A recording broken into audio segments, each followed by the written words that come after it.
When I got the call from the veterinary school, they already knew they couldn't have called anyone else.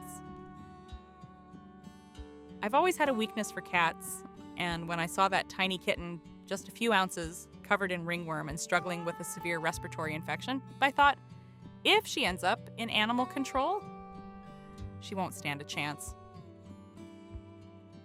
In those first few days, I honestly didn't know if she would make it. She just slept, unresponsive, and all I could do was hand feed her every 4 hours, day and night. I literally carried her everywhere with me, to clinics, to my shifts. It felt like her life depended on being close, under constant care. The treatment was far from easy. Her ringworm was so bad that every few days I had to bathe her in a fluid that smelled awful. Even so, I saw in her this quiet bravery, as if she somehow understood this was what we had to do. Over time, Smush began to respond. First, there were tiny signs, opening her eyes a little wider, trying to bite the bottle, letting out stronger sounds. I remember feeling a hope I couldn't quite explain. Every little detail felt like a huge victory.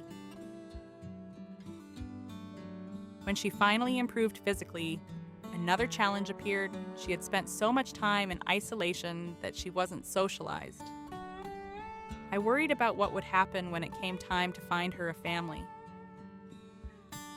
Many people fell in love with her face in photos, but they backed out as soon as they heard about her behavior issues. It was hard to think that maybe no one would truly want her. Then a different family came along. Shannon and her family had been following Smush from the very beginning on social media. They weren't scared off by her quirks. In fact, they thought that's what made her special. When Smush arrived at their home on the very first day, she showed no fear. They couldn't touch her right away, so they started by petting her with the tip of a toy.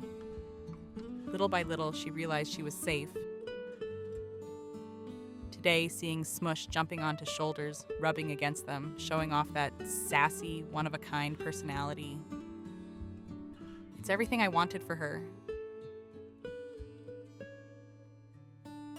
Deep down, I knew I wasn't meant to be the one to keep her, but finding a family that accepts her exactly as she is, that was the perfect ending to our journey together.